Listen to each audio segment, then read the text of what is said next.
Good evening. Here are tonight's top stories. 4 individuals arrested for disorderly behavior following a roadblock incident. Investigation underway into the suspected drowning of a student at Rockstone, Essequibo River. Boat captain charged with unlawful possession.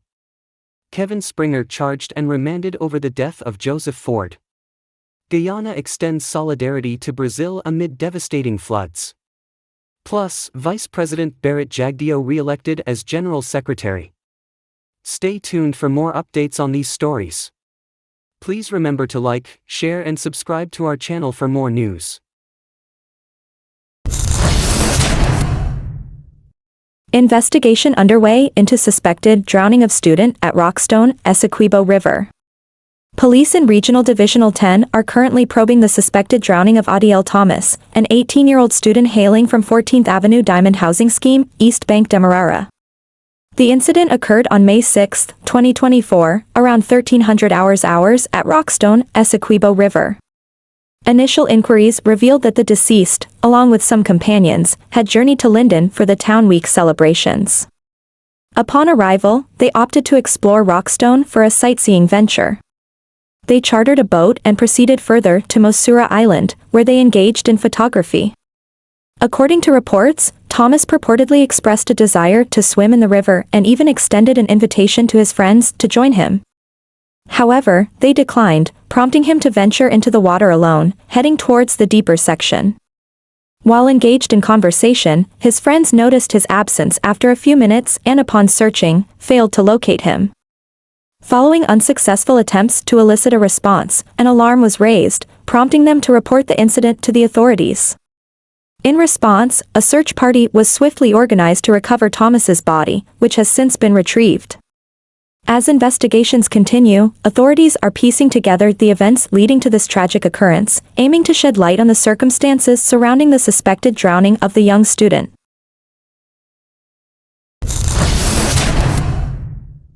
Boat captain charged with unlawful possession. Jermaine Williams, a 31-year-old boat captain hailing from Leonora Village, West Coast Demerara, found himself facing charges of unlawful possession of a firearm and ammunition without a license. The charges were levied against him during a hearing at the Bartica Magistrates Court presided over by Magistrate Tariq Mohammed. Williams, upon hearing the charges, entered pleas of not guilty to both offenses. Subsequently, he was granted bail in the sums of $200,000 and $100,000 for the firearm and ammunition charges, respectively. The case has been adjourned to June 3, 2024, for further proceedings. The charges stem from an incident on May 5, 2024, around 1700 hours HRS, when law enforcement officers from Police Regional Division No. 7 were engaged in an operation at Quartzstone Landing, Cuyuni River. During their operation, they came across a metal boat tethered to a tree on the river bank. In the presence of Williams, the ranks proceeded to search the boat. Their search yielded a red bucket concealed beneath the boat's bow. Inside the bucket, they uncovered a silver and black Tanfoglio 9mm pistol lacking a serial number, along with a magazine containing 11 live rounds of 9mm ammunition. Upon inquiry, Williams admitted to lacking a valid firearm license. Consequently, he was duly informed of the offenses, arrested, and escorted to the Bartica police station for processing.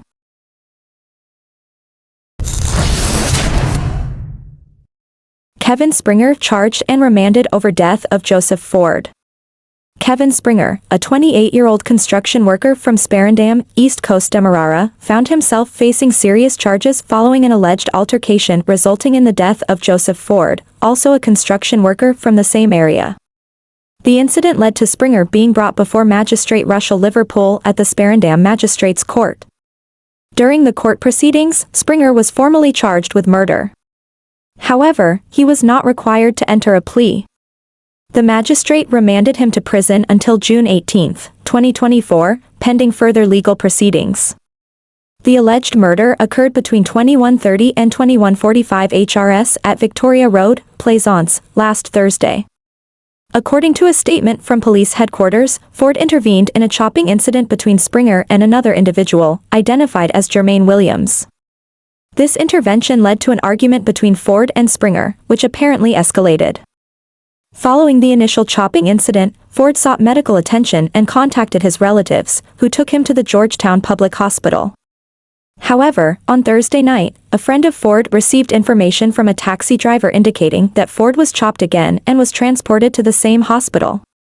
In a separate development related to the same incident, Springer and Denzel Scott, a 30-year-old self-employed individual from Sparendam, ECD, were jointly charged with the attempted murder of Jermaine Williams, a 50-year-old unemployed individual from Prince William Street, Plaisance.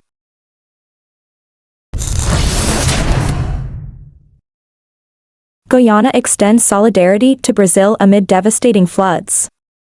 In the aftermath of severe flooding that has ravaged southern Brazil, claiming numerous lives and displacing thousands, President Dr.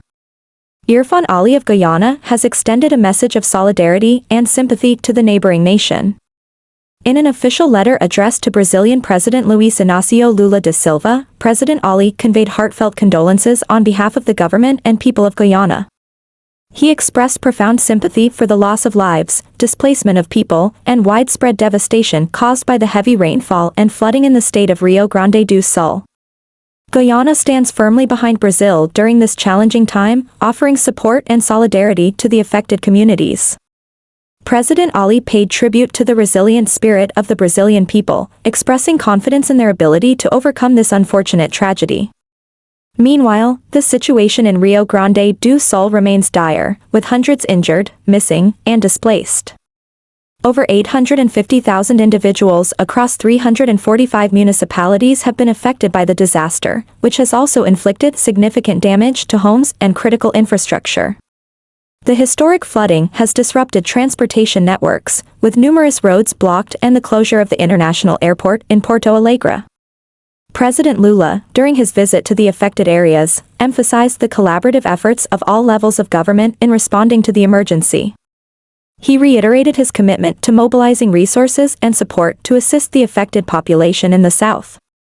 As Brazil grapples with the aftermath of this natural disaster, the international community, including Guyana, stands in solidarity, offering condolences and assistance to those affected by the devastating floods.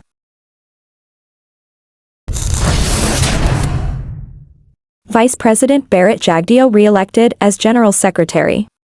Today, May 7th, marked a significant milestone for the People's Progressive Party, PPP, as its newly constituted Central Committee gathered for its inaugural meeting at Freedom House. The meeting saw the unanimous re-election of Dr. Barrett Jagdeo as the General Secretary, reaffirming his pivotal role within the party. In addition to Dr. Jagdeo's re-election, the committee made several key appointments, including the selection of 18 Central Committee members to the Executive Committee. Notable figures among the elected full members include Dr. Irfan Ali, Zulfikar Mustafa, Anil Nandlal, Dr. Frank Anthony, Vikram Barrett, and Gail Teixeira. Kwame McCoy, Anand Prasad, and Ricky Ramraj were chosen as candidate members. Zulfikar Mustafa retained his position as Executive Secretary, while Dr.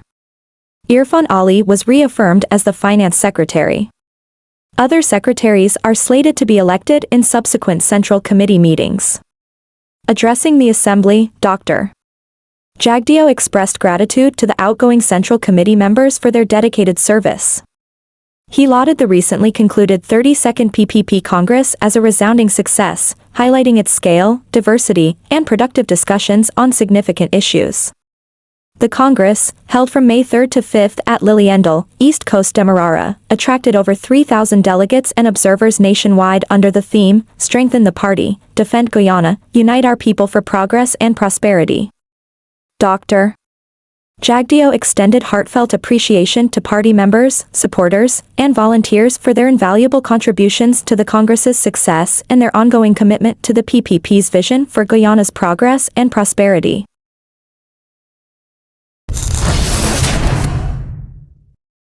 For individuals arrested for disorderly behavior following roadblock incident. On May 6, 2024, around 21:15 hours, police officers in Regional Division 4B were engaged in a routine roadblock operation at Diamond Public Road. During this exercise, a Land Cruiser with registration number PAE 528 was flagged down. The driver, identified as Paul Davey, aged 29 and residing at 127 Daguerre Park, halted his vehicle in the middle of the road, obstructing the flow of traffic. Accompanied by 3 companions, Dion Jarrick, Sherwayne DeAbro, and Alpha Poole, Davey and his associates proceeded to engage in verbal abuse directed at the police officers.